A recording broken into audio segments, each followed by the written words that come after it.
안녕하십니까. 어쩌다 책입니다. 오늘 소개해드릴 책은 빅터 프랭클의 죽음의 수용소에서입니다. 지은이 빅터 프랭클, 옮기니 이시형, 출판사는 청하출판사입니다. 그럼 책을 보겠습니다.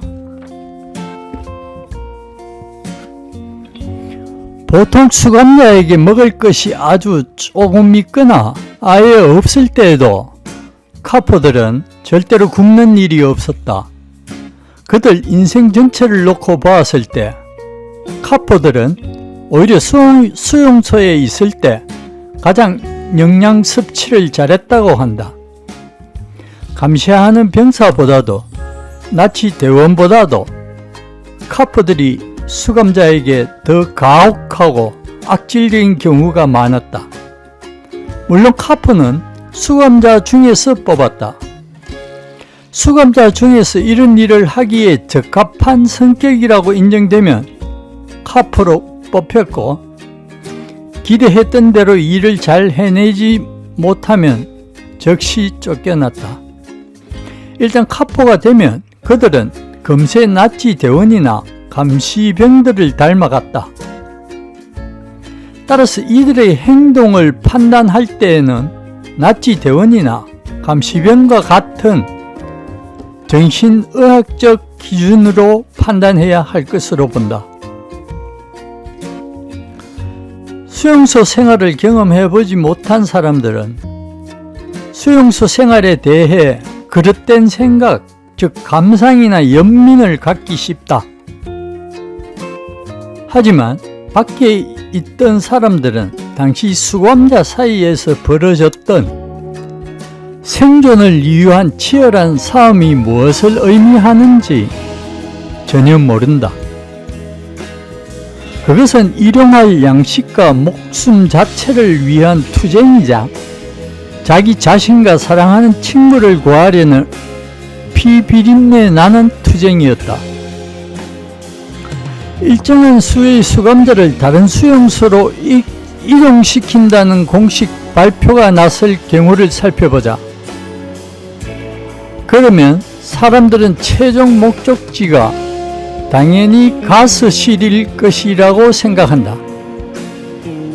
수감자 중 병에 걸렸거나 쇠약해서 일을 할 수 없는 사람들을 뽑아 가스실과 화장터가 있는 큰 수용소로 보내는 경우가 종종 있기 때문이다. 대상자를 가리는 과정이 곧 수감자 사이에 혹은 수감자 집단 사이에 벌어지는 무차별적인 싸움의 도화선이 된다. 그들에게 중요한 것은 희생자 명단에서 자기 이름이나 친구 이름을 지우는 것이다. 한 사람을 구하려면 다른 사람을 희생시켜야 한다는 것을 뻔히 알고 있으면서도 말이다. 새벽 5시, 밖은 아직 어둠에 묻혀 있었다. 나는 70명의 사람들이 치료받고 있는 흙으로 만든 막사의 딱딱한 판자 위에 누워 있었다. 우리는 병에 걸렸기 때문에 일하러 가지 않아도 됐다. 행진에 나갈 필요도 없었다. 하루 종일 막사 한 귀퉁이에 누운 채로 졸면서 그날분의 빵과 수프가 배급되기를 기다렸다. 그때 우리는 얼마나 이 상황을 흡족하게 생각했는지 모른다. 그 모든 불편함에도 우리는 행복했다. 우리는 불필요한 체온 저하를 막기 위해 몸을 꼭 밀착하고 손 하나 까딱하고 싶지 않은 나른한 상태에서 이제 막 돌아온 야간 당번들이 점호를 받고 있는 운동장에서 들려오는 날카로운 호루라기와 구령 소리를 들었다. 마침 그때 문이 활짝 열리면서 눈보라가 막사 안으로 몰아쳐 들어왔다. 지칠 대로 지친 동료 한 사람이 눈을 뒤집어 쓴 채 단 몇 분이라도 앉아서 쉬려고 비틀거리며 안으로 들어왔다. 하지만 고참이 그를 다시 밖으로 쫓아냈다. 이는 점검이 진행되는 동안 외부인이 막사 안으로 들어오는 것은 엄격하게 금지됐기 때문이다. 그때 내가 얼마나 그 친구에게 미안했는지, 그리고 또 그 순간 그와 같은 처지에 있지 않고 병에 걸려 병동에서 졸 수 있다는 사실이 얼마나 기뻤는지, 그곳에서 보낸 이틀이, 그리고 그 이후에 주어진 또 다른 이틀이 내 생명을 보존하는 데 얼마나 큰 도움이 됐는지 모른다.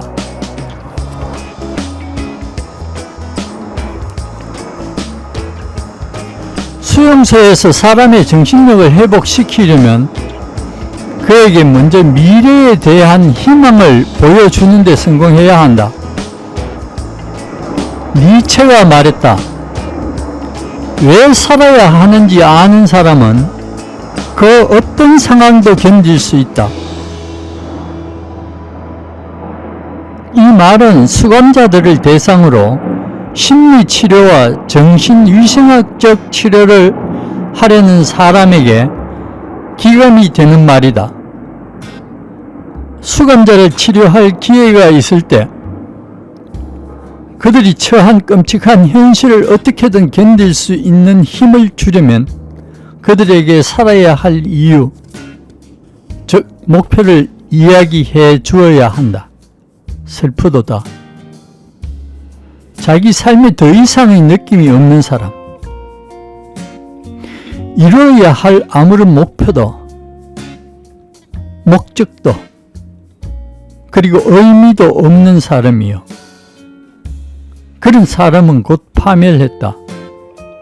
모든 충고와 격려를 거부하는 사람들이 하는 전형적인 대답은 이런 것이었다. 나는 내 인생에서 더 이상 기대할 것이 없어요. 이런 사람에게 어떤 대답을 해주어야 할까?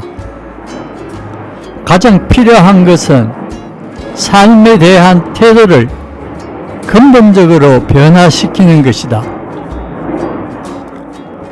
우리는 우리 자신에 대해 공부해야 했고, 더 나아가 좌절에 빠져 있는 사람에게 다음과 같은 이야기를 들려주어야 했다. 정말 중요한 것은 우리가 삶에 무엇을 기대하는가가 아니라 삶이 우리에게 무엇을 기대하는가 하는 것이라는 사실을, 삶의 의미에 대해 질문을 던지는 것을 중단하고 대신 삶으로부터 질문을 받고 있는 우리 자신에 대해 매일, 매 시간 생각해야 할 필요가 있었다. 그리고 그에 대한 대답은 말이나 명상이 아니라 올바른 행동과 올바른 태도에서 찾아야 했다. 인생이란 궁극적으로 이런 질문에 대한 올바른 해답을 찾고 개개인 앞에 놓인 과제를 수행해 나가기 위한 책임을 떠맡는 것을 의미한다. 삶의 의미는 사람에 따라, 시기에 따라, 시간에 따라 다르다. 따라서 중요한 것은 포괄적인 삶의 의미가 아니라 주어진 상황에서 한 개인의 삶이 갖는 고유한 의미라고 할 수 있다. 이런 의문에 포괄적인 질문을 던지는 것은 체스 챔피언에게 이런 질문을 던지는 것과 같다고 할 수 있다. 이 세상에서 가장 절묘한 수는 무엇입니까? 지금 벌어지고 있는 게임의 판세와 상대편 선수의 개인적인 성향을 고려하지 않은 가장 절묘한 수란 있을 수 없다. 인간 실존도 마찬가지이다. 인간은 추상적인 삶의 의미를 추구해서는 안 된다. 사람에게는 누구나 구체적인 과제를 수행할 특정한 일과 사명이 있다. 이 중에 있어서 그를 대신할 수 있는 사람은 아무도 없으며 그의 삶 역시 반복될 수 없다. 따라서 개인에게 부과된 임무는 거기에 부과돼 찾아오는 특정한 기회만큼이나 유일한 것이다. 삶에서 마주치는 각각의 상황이 한 인간에게는 도전이며 그것이 그가 해결해야 할 문제를 제시한다. 때문에 실제로는 삶의 의미를 묻는 질문이 바뀔 수도 있다. 궁극적으로 인간은 자기 삶의 의미가 무엇이냐를 물어서는 안 된다. 그보다는 이런 질문을 던지고 있는 사람이 바로 자기라는 것을 인식해야만 한다. 다시 말해 인간은 삶으로부터 질문을 받고 있으며 그 자신의 삶에 책임을 짐으로써만 삶의 질문에 대답할 수 있다는 말이다. 오로지 책임감을 갖는 것을 통해서만 삶에 응답할 수 있다. 따라서 로고테라피에서는 책임감을 인간 존재의 본질로 본다. 네, 오늘은 여기까지입니다. 도움이 되셨다면 구독과 좋아요 꼭 눌러주십시오. 저에게는 큰 힘이 됩니다. 구독은 공짜, 좋아요는 무료입니다. 감사합니다.